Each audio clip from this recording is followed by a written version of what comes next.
This here is the house I was born in 82 years ago. It was built for my father in 1937. We're the only family that's lived in it. It's now known as the Parsonage House. This white cherry tree here I planted when my mother died. That's a memorial to my mother. And myself and Stephanie, we wanted trees, but we wanted to be able to see them while we were still able to see them. So this tree here is Stephanie's tree, and the one on the other side is my tree.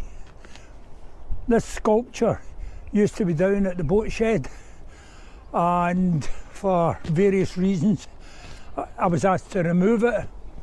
It had been used for motor car rallies, and it's actually, even now, it's still a Pokemon stop. But the council decided it should be moved up here, and they arranged for it to be placed there. It's quite nice. It's known as the Rusty Pelican. It was made for the Rusty Pelican restaurant in Glasgow, but it never got there because the public liked it here. So we have the two trees, we have the driveway. I designed this badge for the Humane Society, which is on the gates, which I think is quite nice. And as we walk along, we'll get the life belt on the yellow pole.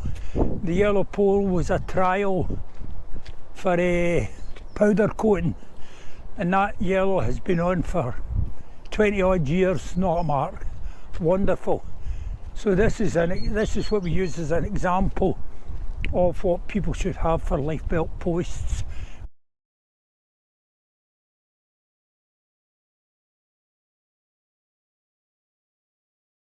With the signs and everything on them. The cherry tree behind it was planted when my dad died. Big tree, beautiful white tree. And we turn in, we'll get the notice now that says it's the Parsonage family residence. I had to do that because now that we're separate from the Humane Society, it's only fair that people know where things get delivered to. And we come to the gates again with the badges. I like the powder blue. Powder blue is my favourite colour. And I like the powder blue, and painting the life belts ahead of is the powder blue and white, and the life belt on the stands, which has been used actually in rescues. People have ran up and taken the equipment out of the garden to go and do a rescue. And there's this bit of the garden. This is my favourite bit of the garden, favourite time of year. I think it's absolutely beautiful. Yes, gorgeous. And it smells lovely too. Makes up for me, you know. Yeah, it's absolutely beautiful. All these opening out, and the roses are ready to open out, and I think this is called azalea. I don't know. I make flowers out of propellers, as you see as you go around, and they were old stands that I made in. I thought the shape again was like a flower, so I've got all these metal flowers. This is taken off. That's about 3 times the size it was last year, and in the back you can see the white curving taps that to me represent the swans on the river. I think it's, I'm getting quite pleased with my sculpture garden now.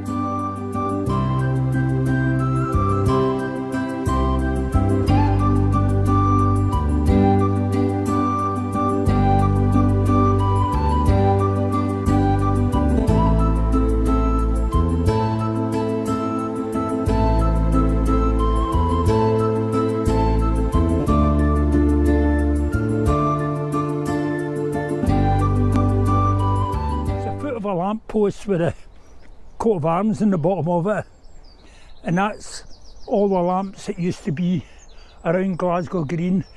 They smashed these all up and sold them for scrap, and I managed to get the base of one of them, which I think is rather lovely. It was a shame they did that.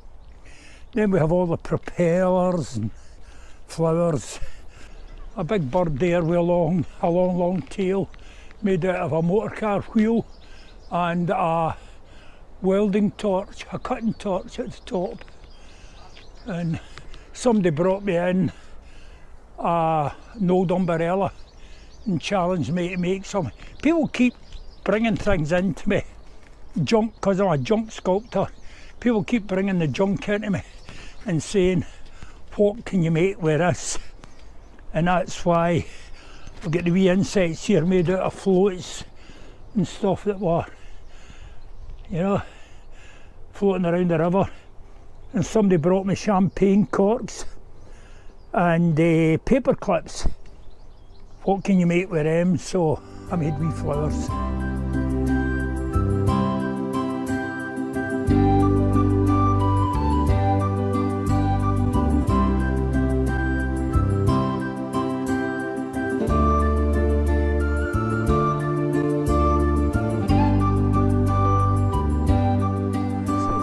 It's nice. This is the door off another lamp post. Very, very heavy. That my father picked it up when he was searching for a person in Rossie Dock, Clyde Bank. So they must have been the doors that were on all the lamp posts in Rossie Dock. It's nice. Got a table that I made out of shells. The base of the table came from the river again. We lifted that off the bottom of the river. Then I decided to make a table with it. It took us a few years to get it right so that you can actually see the shells. Before, it took a long time, they were steaming up, you know, and you couldn't see them. And we come to more propeller flowers. Oh, and the big flower. Forgot about the big flower. Can't forget about the big flower. Oh, big flower. And the beauty about them again is you just paint them and change the colour every year.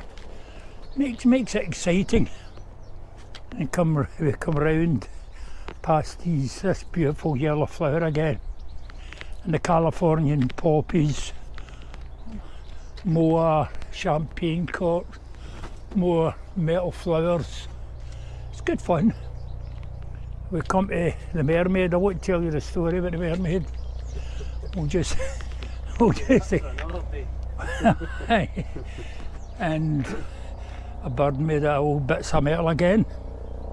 Couple of my wife Stephanie was born in a place called Spinney Farm, so I thought it was nice to get a couple of milk churns. They come out the river again and just label them Spinney Farm. The oars, that's most of the rowing clubs that are on the River Clyde are represented there.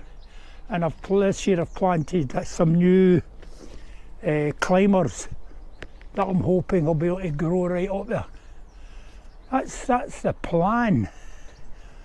And somebody gave me a mop head and asked what I could make out of the mop head, so I made this flautist with the mop head.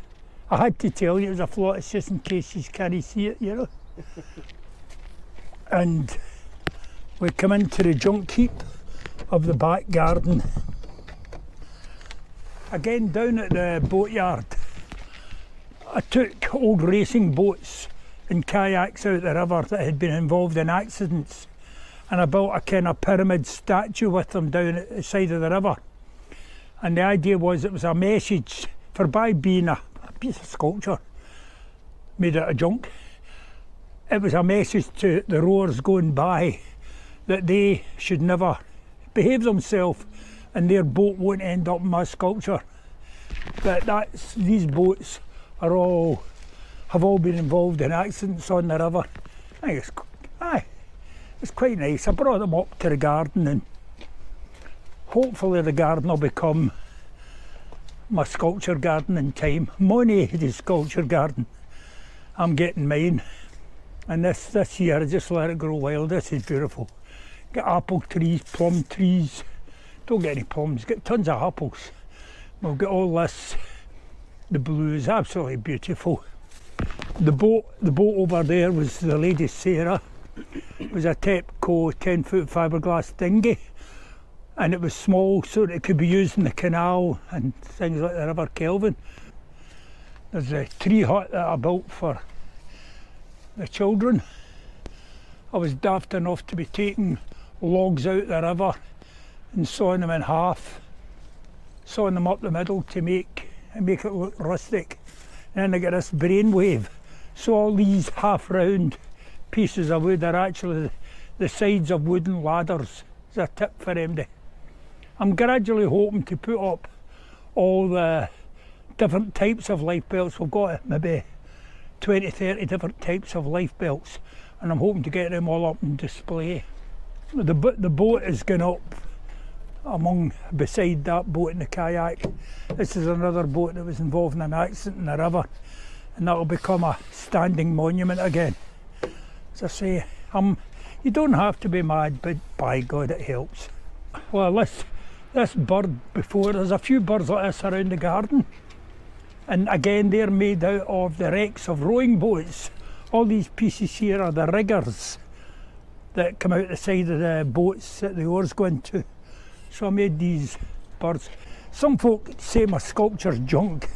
I prefer to call it junk sculpture, but everyone to their own. The council decided they've got gates to Glasgow Green, and one of the gates was the Ben and Sarah Parsonage gate, and they came along with a slab of slate to put it in place, and they had it in a one, and of course it cracked in half. So they made a new one in two halves, which is down in the ground at the end of the bridge out there. So I asked them what they were doing with the old one, and they said it was getting dumped. So I took it, and I got some friends, Walker Steel, made me the frame for it, and I think it looks lovely. It's lovely to sit on. And on the front of it here, these are the stanchions off the old Port Authority pontoon that my dad had. This up here is just before my dad's boat went down to the River Museum down river, the Glasgow Transport Museum. I got a mould made on my dad's boat, which we took copies of, and that's the actual mould, which again was lying down in the boat shed. They wanted rid of it, they had nowhere to keep it, so I decided to put it up there. It's a kind of a bus shelter. We don't run buses through the park yet, but it's a bus shelter, and it's quite nice. A nice wee touch. And that could be lifted down at any point if we wanted to make another boat from it. So I'm a lucky man that way. This is another bird made from the riggers out of the racing boats. Once the boat has been involved in a crash and that, and the insurance pays out usually, you get a new boat, you get new riggers with it. So I collected the old riggers and made that. And behind that we've got what has been wonderfully named Strimmy Shand. And what happened there was my strimmer in the garden packed up at the same time as the wife's piano packed up. So I took the two of them to bits and built this wee accordion, and my nephew immediately named it Strimmy Shand, which I think is very apt. This is more different type life belts again. That life belt over there with a white thing in the middle, the white bit in the middle is a throw rope. But William, who's the new officer at Shemesai, and myself, none of us have found that type of rope any use at all. We tried to throw that and we couldn't throw it. And yet I regularly see that on television programmes at the side of rivers. So obviously they buy stuff but they never try it to see if it's any use. I've written to them, but I'm just an old, nobody listens. I think that's about it. Yeah, done. That's great. Thank you very much for that. No, thank you. Mr. Once you get showing us around his garden.